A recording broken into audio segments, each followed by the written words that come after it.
Hi, welcome back to Rate That Album, a back and forth album review with myself, Joe Fremming. With me, as always, is Paul. Paul, do you have angst in your pants? Dude, I have angst in my pants so bad I need to go to Sextown, USA, buddy.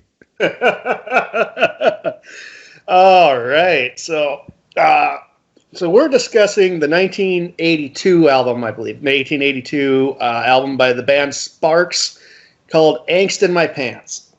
Now, I kind of want to discuss this. I chose this album on a lark. We had a plan kind of blow up on us for just slightly. It's, beyond control of anybody, but we had to come up with another album. And my always go-to album in an emergency is the Bee Gees' Sgt. Pepper. I was so ready for that, dude. I was so ready for that. And I started listening to it because you can only listen to it on YouTube. It's not streaming anywhere for some strange reason. I wonder why. I guess people just don't want to hear George Burns singing "Fixin' a Hole," but so I decided that I made that call, and then I saw the trailer for the Edgar Wright documentary, The Sparks Brothers, and I knew nothing about Sparks. I have friends that kind of like listen to them, but they never told me about them. So and this is a thing, I worked in a record store for 10 years. People kind of assume I've heard every band, and it's not the case. And so this documentary comes, I'm like, who the fuck are these guys? I'm like, all right, we'll do Sparks, because why the hell not? There's a documentary coming out. It gives me a chance to go see a movie in the theater for the first time in 16 months. And it's a band I've never listened to. And I picked the album based alone on the album cover, which features the two main principals in the band, Ron and Russell Mael. Ron, with his Hitler mustache, is dressed as a bride, and Russell, in a glam rock disco outfit, is the group. And the title alone, too, "Angst in My Pants," which is, for me, I've never heard that term, and I love really clever terms. I'm a big reader, so when authors have something that just kind of grabs you, say Hunter Thompson's Fear and Loathing, that just kind of grabs you. That's the best description of a boner I've ever come across. Yeah, angst. Yeah, angst, and just angst in my pants. Yeah, I've heard that. Because again, in our time, there was this period around the time that I graduated, my junior, senior year, till about when I was about 22. That's when I was, told you I was kind of the guy on the couch and shit like that. And I hung out with these girls that were very artsy and into to the point where it was pretentious, right? And they're into everything Euro pop, Euro trash, anything that was really fringe. And yeah, I've heard the term angst in my pants. I haven't heard it in years, so I thought it was really. I did not realize this was a 1982 album when I listened to it, by the way, just so you're aware. So I was like, oh, they're bringing back angst in my pants. All right. So I picked it on a lark, and I went down a rabbit hole. I saw the documentary. I got their latest album on vinyl. I walked out of that documentary with more questions than answers, which I think makes for a good documentary. But Paul, let's just start off. You know nothing about Sparks, am I correct? Or did you do a little bit of research? Nope. You know what? I was in all this time. Believe me, you know me. I like to know everything about everything I'm getting into, and these last couple of weeks in between of this recording, I've been wanting to dig into it, but I've been refusing to let myself do it. Well, that's good. Even if you wanted to, there's not a lot of information besides the documentary. These guys are kind of enigmatic like that. You can go to their Wikipedia page and get the beats, but you really don't get who they are. And so let me start off. What would you assume about this band? Would you think they're an American band? No. They're from Los Angeles.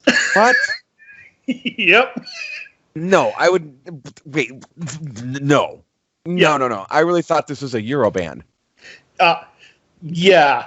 They so the history of Sparks is they started recording in 1968. So this is a band that totally passed me by that has been recording for 5 decades. Holy fuck. Yeah. They started as a band called Half Nelson. Didn't really go anywhere with that. Was it a spinoff of the Nelson Brothers? Well, interesting.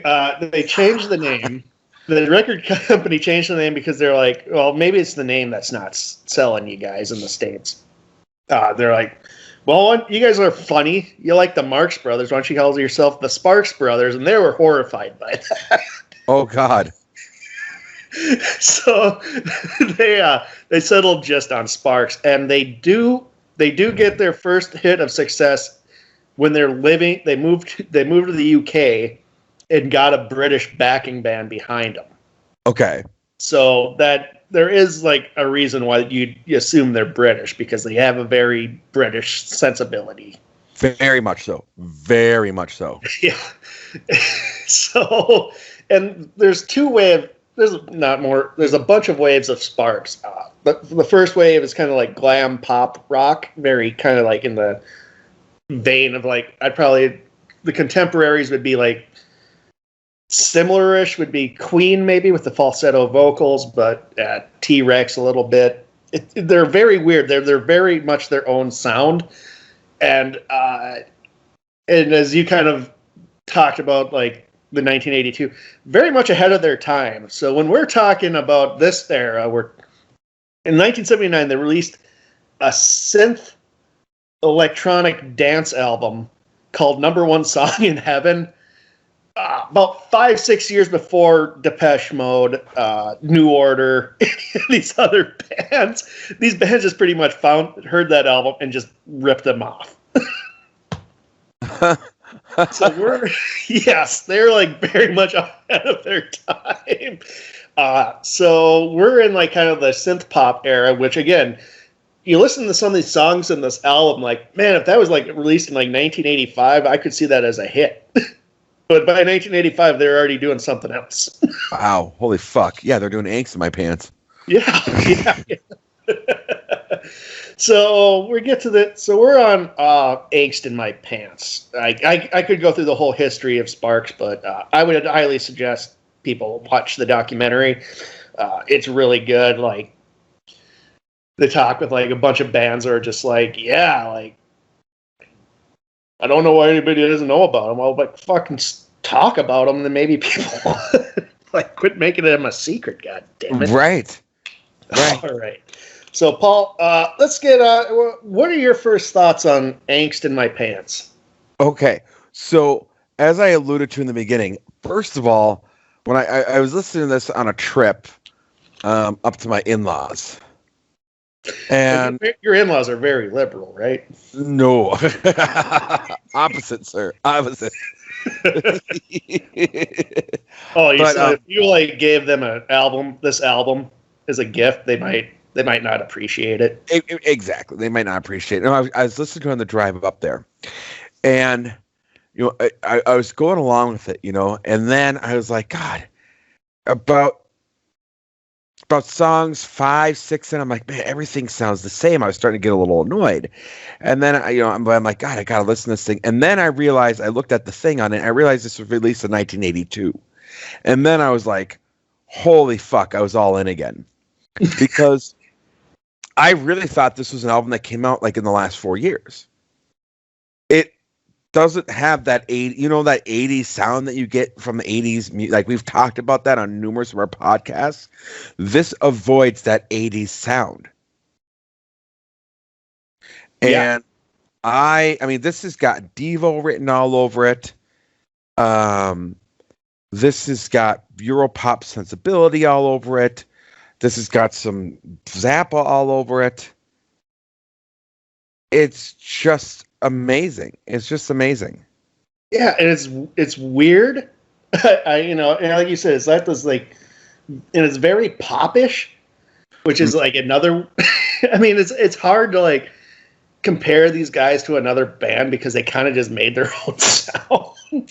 Yeah, I mean, and again, I mean, their own sound is there, and I will admit, like, there's some of it that really annoys me. This is not getting off scot-free. This is not getting off scot-free because they repeat a lot of what they, the lyrics get very, like, you could tell they're so focused on what the sound is that to me it almost feels like in a lot of the songs the lyrics become secondary. Oh yeah. I mean, correct me if I'm wrong, or maybe you have a different opinion of it. No, I agree. There's some really good lyrics on this, but there's also like, yeah, it's kind of like, what the hell's going on? Mm-hmm. So yeah, I mean, those are my first impressions of it. We both have never listened to this before. What are yours? I really liked it because it's very strange, but like you said, like some of it starts kind of like bleeding into itself a bit. But like the production value again for like 1982, like it like this album probably like landed and is like people were like, this is made by Martians. Like, what the hell is this? Mm-hmm. But there are like highlight songs on here that I really do enjoy, and then there's like the weird like novelty songs, which like are not the greatest, but like they make me chuckle at least. And probably the one like Instant Weight Loss, like there's no reason why I should like that. But go on. I fucking laughed my ass off listening to it. So what I do appreciate is at least they have a sense of humor. Instant Weight Loss is actually one of my favorite songs on the album. I shouldn't be, and I was gonna bring that up. Like, I shouldn't like this song as much as I do, but I do. Instant Weight Loss. It's so good. And yeah, you mentioned the Queen, but there's also Kraus Nomi in here. Like, I feel a lot, and if you're familiar with Kraus, not a lot of people are. Klaus Nomi was this weird European or German. He was out before people were even allowed to be out. Let me put it that way. And he did a lot of stuff with, like, he did backup. Like when Bowie was on Saturday Night Live, he backed up. He was a backup singer with Bowie. He's worked with a lot of people, so there is some Kraus Nomi influence out there. Just no one. It's kind of like these guys. Like, people were stealing from them. No one knows who they are. I really feel like these guys were stealing from Kraus Nomi. Quite a bit. Like, again, it's like they, obviously influences come in, like, a band that nobody knows about, influenced by another band nobody knows about. Well, and you could tell Devo got some of their sound from this. There's no question to me that Devo did not get some of their sound from this. Yeah, and like, let's kind of talk about that, because I hear the DNA of, like, not just this album, but like early Sparks and in like a lot of bands we grew up with. Like, one of them was like They Might Be Giants came to mind. Oh yes, listening to this, Beck. There's Beck all over this. Yeah, you're right. So you got, They Might Be Giants. You got Beck, like I said. You got Devo. You got even some of the like punk in there too, like with the shaky vocals. You got a little bit of even emo in there. Again, you have some Bowie in there. There's just, I mean, this album really is like one of those things. And once again, I think it's really crazy. It's 1982. It should be filled with that 80s garbage. You know what I mean? Like that 80s garbage sound that you could tell it's from the 80s. Yeah. And I can't. It doesn't sound like that. Yeah, when you messaged me and you're like, I was underwhelmed until I found out this was 1982. I chuckled because it was like, I just happened to look on Spotify. I saw the year, and then when I was listening to it, I was like, this sounds pretty out there for 82. Like, this is like, like when I think of out there albums, and a lot of times I'm like, yeah, Zappa and Henry Cow and all this really weird, hard to, not really accessible sound wise a lot of the time. Like, because they're such good at the craft that the musicianship blows you away. Where these guys are just like, they're poppy to the point where it's obnoxious. Yes, yes, yes. It's overwhelming. There definitely is. The pop sensibility here is obnoxious, and you know, you bring up the fact that yes, there's it shouldn't be that good for for this being out in 1982 is the equivalent of Freak Out by Zappa to me. Like this is also like, the band called Death. You stumble, I don't know how you do it, Joe, but in these things you stumble across these albums that are like ahead of their time, and then we listen, like no one got into it, and now we're listening to it now going, holy shit, this is out there. How did we never hear about this band?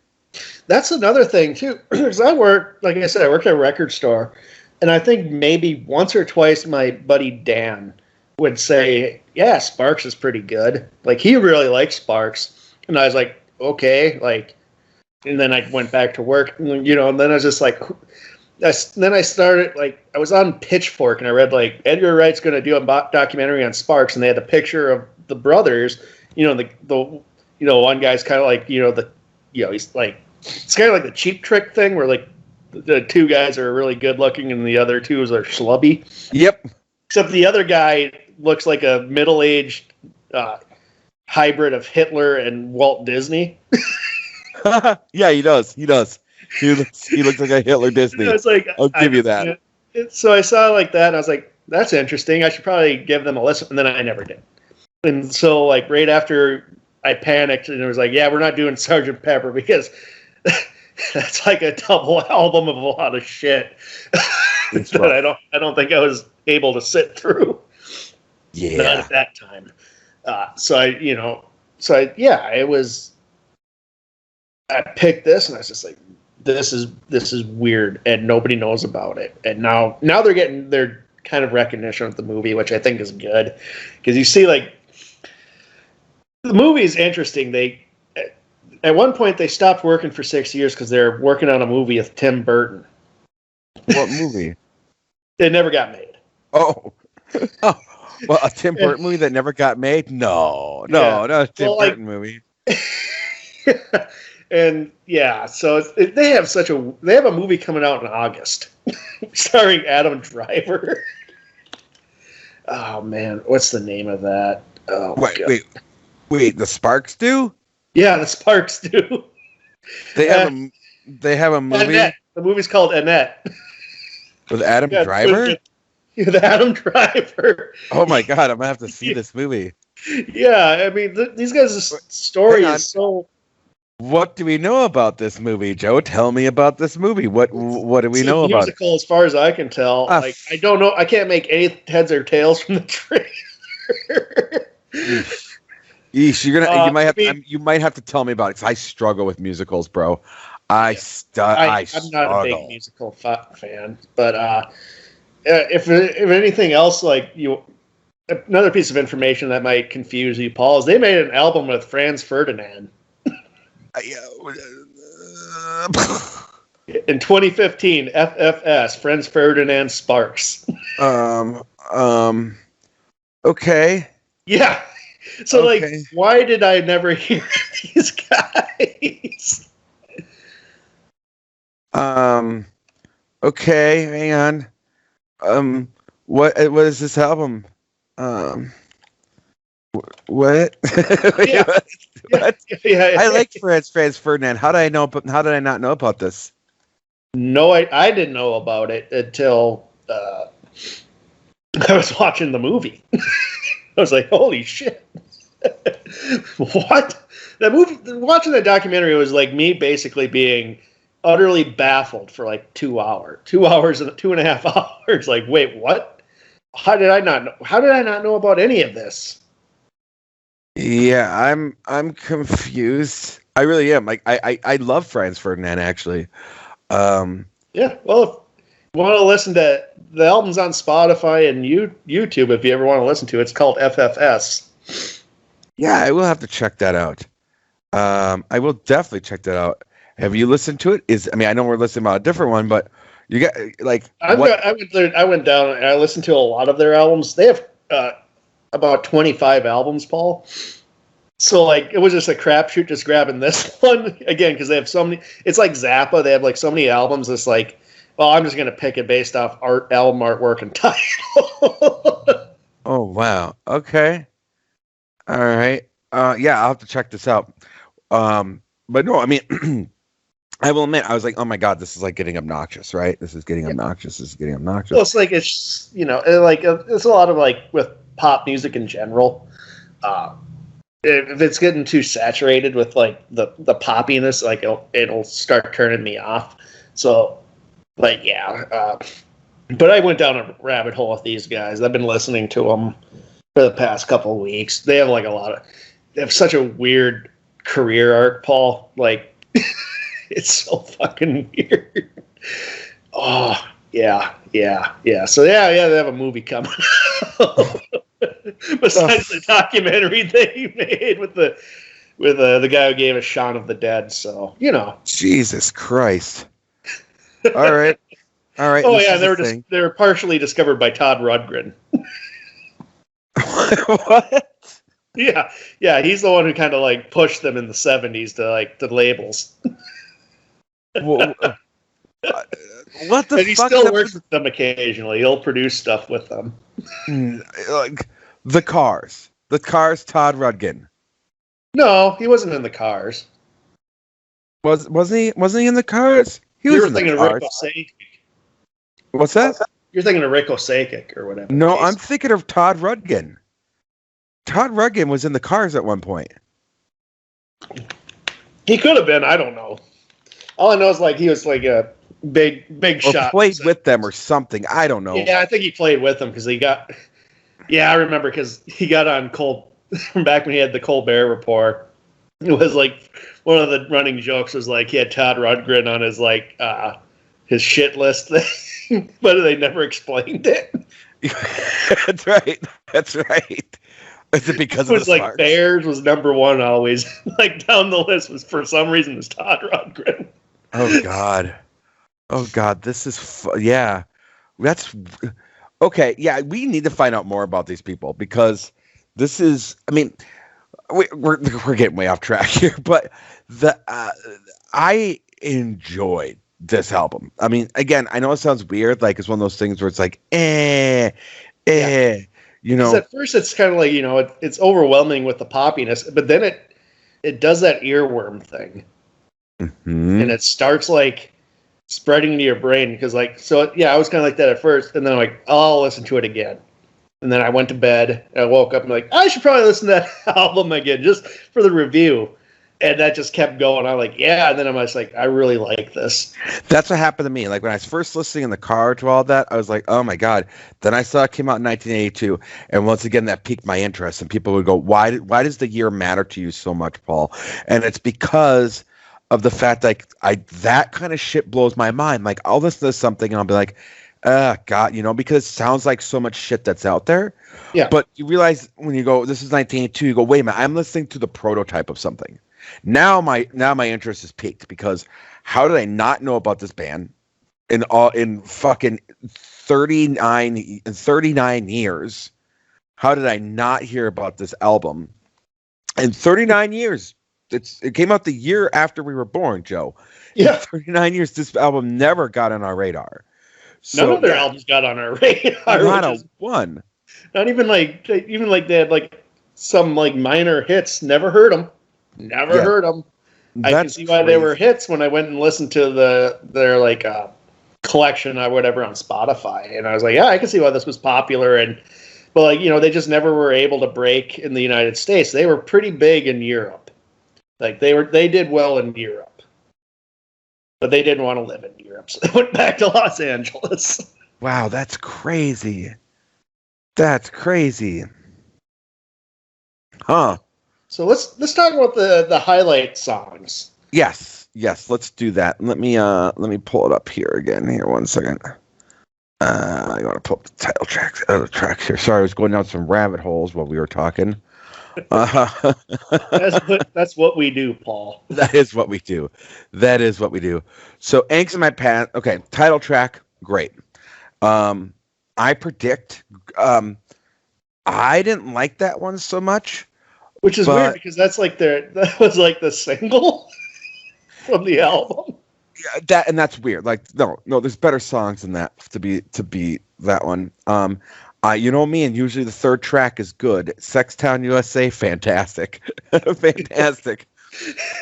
So I heard that song, and then like I shared the YouTube link with you, and I was like, well, if you ever get back to doing the weird sex news, like this is your theme song.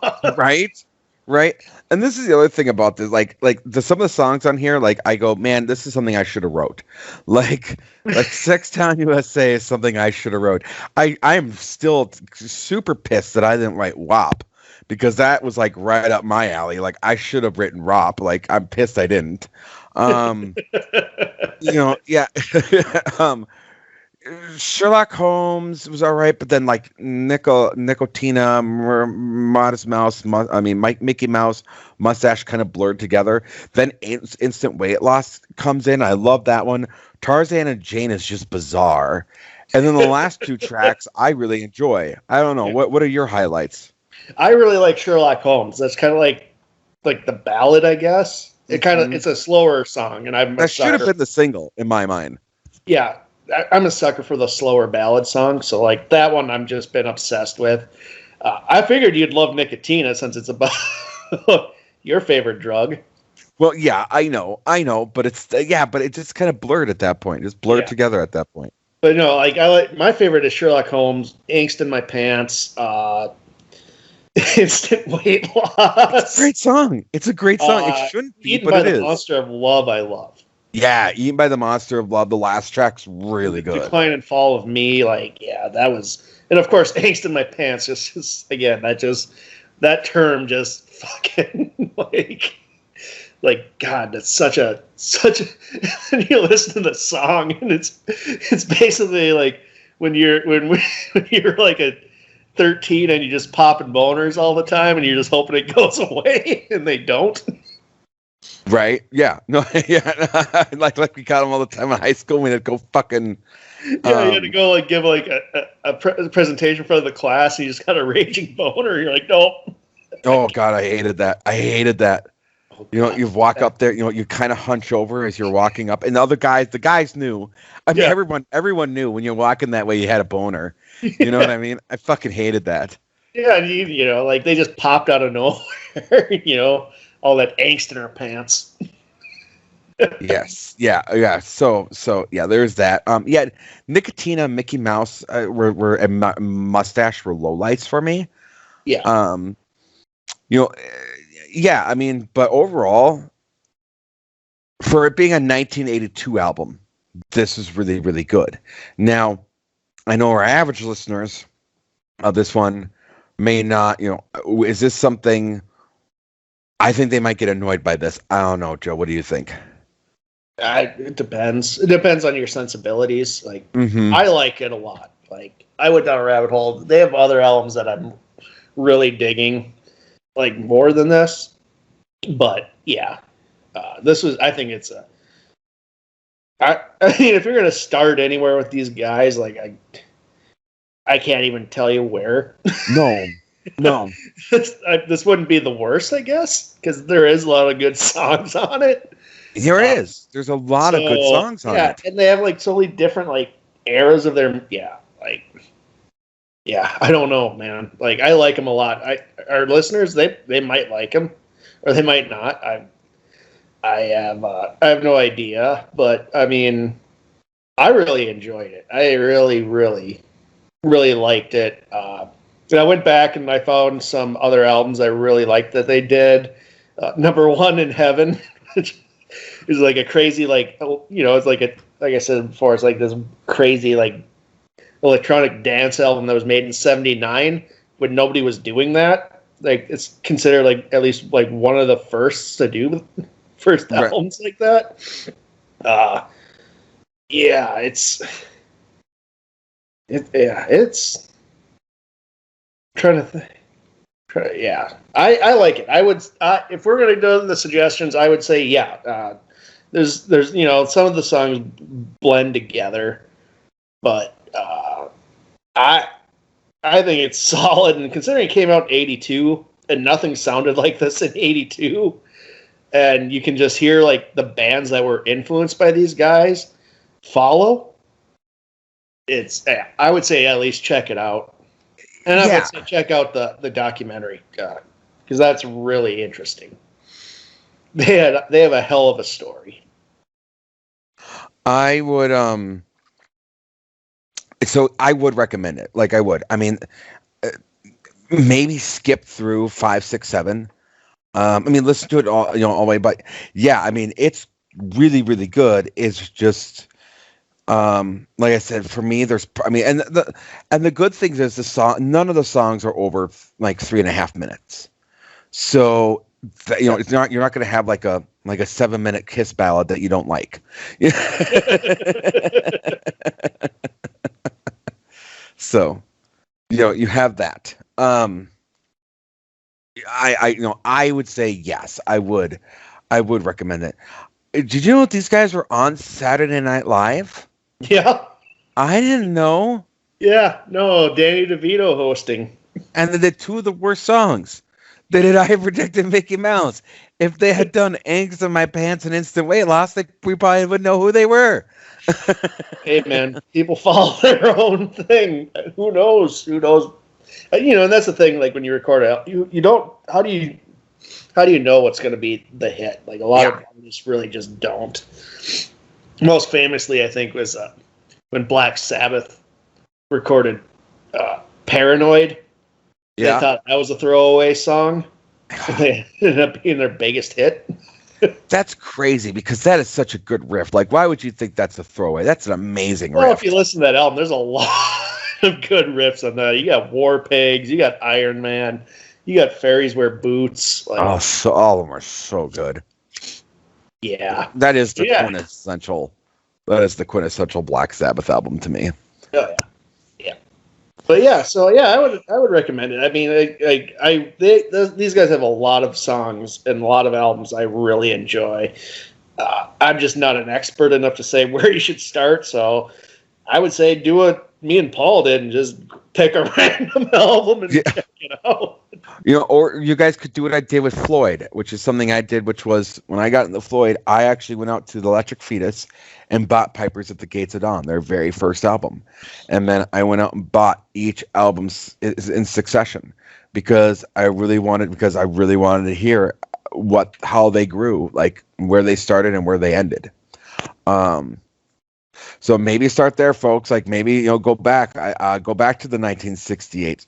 I don't know. Maybe not. But you're going to go through a lot of albums. Yeah, this is, 25 of them, 24, 25 of them, I mean, there's bound to be one in there that people you'll like. I mean, I went and found a bunch of stuff that I liked that sound completely different from this album. One was like gratuitous sax and senseless violins. That was a good album. Well, and I'm looking at this: 1981, "Want That Sucker"; 1982, "Angst in My Pants"; 1983, "In Outer Space." These guys were busy. Yeah. So I want to also talk because, so the video for "I Predict" might have also been what turned people off for Sparks, and it features Ron Mail, the guy with the mustache, doing a striptease at what looks like a dive bar, like a little burlesque show. 1982 was not the most open with that sort of thing, so that might have turned people off of these guys. Oh God, really? Yeah, I'll send you the link for it. It's a great video. Yeah, send it to me. I mean, another thing too, I forgot to mention. Paul McCartney did a little nod to these guys in his video for "Coming Up."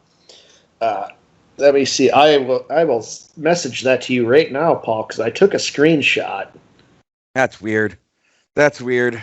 Yeah, like in the "Coming Up" video, he's let's see here, Paul. This is the magic of podcasts. People can sit here and listen to me look at my phone. All right. Yeah. Whoa, he did. Yep. Says right here, Paul McCartney spoofs Ron Meal of Sparks, 1980. What the fuck? Again, Like, how did we not know about these guys? well, and I suppose maybe because this is all a UK thing, I mean, I go back to that. I go back, I think, quite a bit in our podcast to that documentary, the In the Shadows of Motown, right? Nobody knew who the accompanying band was in the United States for a lot of the Motown hits. But when these guys went out to UK, there were signs for them holding them up and being like they knew who they were. Like the UK music fans tend to be smarter than the Maybe more I open-minded, I think.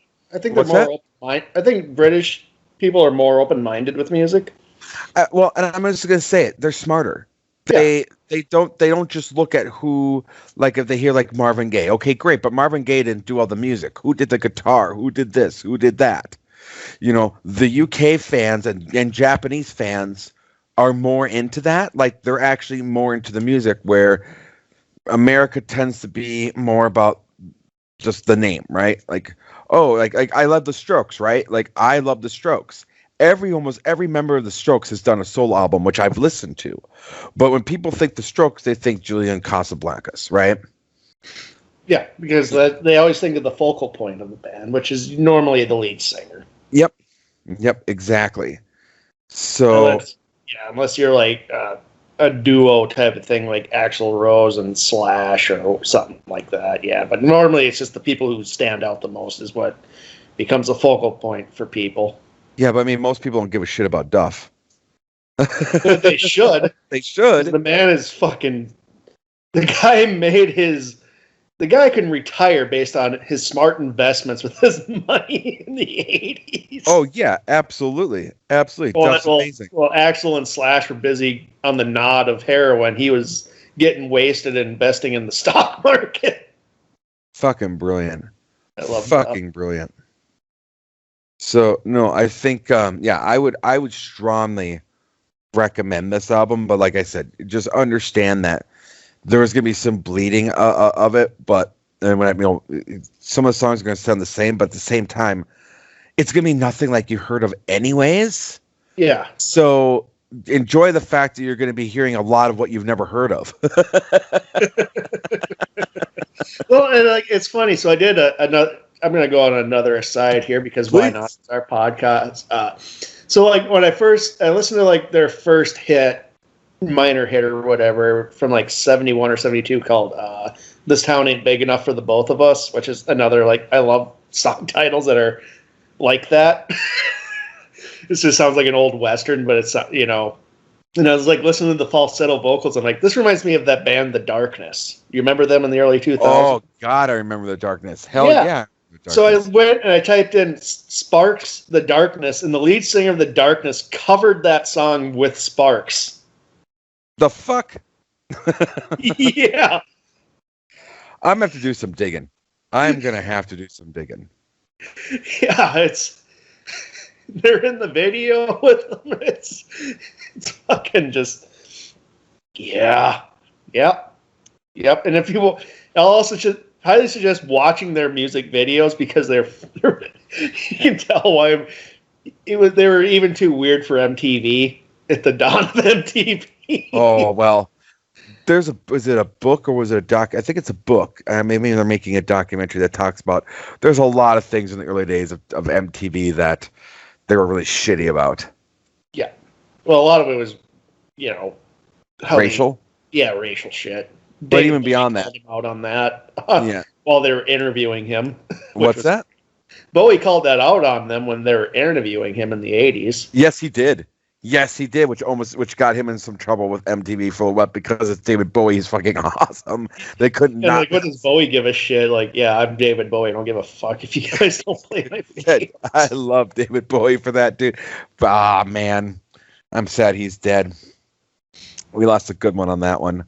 Yeah. But no, yeah, that's. I mean, to sit here and you're telling me all these things they have done together, that's crazy. Yeah. that's absolutely nuts. I'm looking at this. I'm looking at like with Sparks. My God, this is unreal. I'm just like I said. I'm blown away by this. That's all I really got is I'm completely blown away by this, and that we didn't know who these people were and all the stuff that they've done. I'm really happy we just took a random, like, I went in with no expectations because I'd never heard them before. Like, sometimes, like, we come in and there's baggage, and I think that's, like, what happened with me with the Lindsey Buckingham thing is, like, that Fleetwood Mac baggage and, like, my buddy who would just fucking fast forward to the guitar solos and made it just everything unpleasant with any memories with Fleetwood Mac to me. But like with this, I just went in like I've never heard any of this. I have no idea who these guys are. No, I had no idea either, and I really enjoy it. Like I think it's fantastic. All right. Yeah, I'm really glad you recommend this one. So I would say at the end of the day, I would recommend this album. Joe, you would recommend the album? Yes, I would. All right. I like that. I'm going to have to check out more of them. I don't think we should do plugs because we're still getting caught up. Well, Paul, then what's the next pick? Joe, I'm going to give you a choose your own adventure. Oh, thank God. You're going to go Boondock Saints soundtrack. As long as Norman Reedus is singing on all the tracks. So I'm going to give you three bands, and you can pick which one you want to go down. Ween, 1975, or the Fiery Furnaces.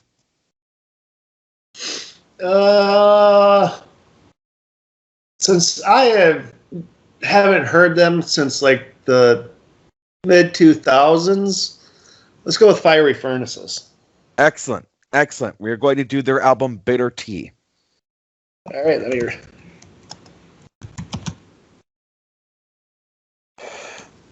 write that down. Yep. We're going to do their album Bitter Tea. And the reason why Fiery Furnaces actually came up on my radar was because you've been talking about Franz Ferdinand. And I remember reading about... Whoa. I brought them up as an aside. Like, you're making it sound like I was talking about them nonstop to you. Well, you're talking about them nonstop to me. All it was Fiery Furnaces that. I mean... all I'm talking about is the one hit, Take Me Out. No, you're going fire. You're going, oh man, Franz Ferdinand this, Ferdinand that. I can't even talk. Try saying Franz Ferdinand 5 times fast. You can't do it without restarting World War I. Point is, deep cut. Point is, the female singer in the Fiery Furnaces dated Alex of Franz Ferdinand, and this album got a lot of press because it was, this is Fiery Furnace's girlfriend's album. So we're going to do that particular album because I remember reading that actually in Rolling Stone. That was literally in the review. This is the frontman of Franz Ferdinand's girlfriend's album. Like, how shitty is that? And what are the odds that they both loved alliteration and they both chose the letter F? Right. I mean, there's something there. So, I remember seeing that. I remember thinking that was shitty even then. Like, you should be reviewing this band on its own merits, not just because, this is, someone's girlfriend's album or boyfriend's album, or they're associated with this act, so we're going to give it a review. Like, it just kind of goes to show you, like, just how incestuous sometimes it is in order to become a big band. And, again, the Sparks have been around for how many fucking years, and we didn't know about them. Yeah. I mean, and meanwhile, this band, the only reason why I heard of it was because they were dating a member of another band. Like, maybe if Ron Sparks had been dating David Bowie, we would know who they were instead of Amanda fucking Lear. I don't know. I'm saying. Russell Mael, the good looking one, he dated Jane Wielden from the Go-Go's and made a video with her. Did he really? Didn't help him. God damn! Even the Go-Go's didn't help them. What the fuck? Paul McCartney spoofing them didn't help him. The Go-Go's didn't help him. You would think this was a bad band, but it's not. But it's not. They're catchy as fuck. They are. It's really, really catchy. It's really, really catchy. So, all right. Well, there we go. Yeah. So next week we'll do the Fire Furnaces album, Bitter Tea. Strap in because it's a long album, Joe. It's about an hour and 20 minutes. That's fine. Like, I remember listening to them when I worked at the Electric Fetus. I gotta remember what they sound like. I listen to some, but I remember the name. So perfect. All right, Joe. Why don't you take us out, sir? I've got angst in my pants.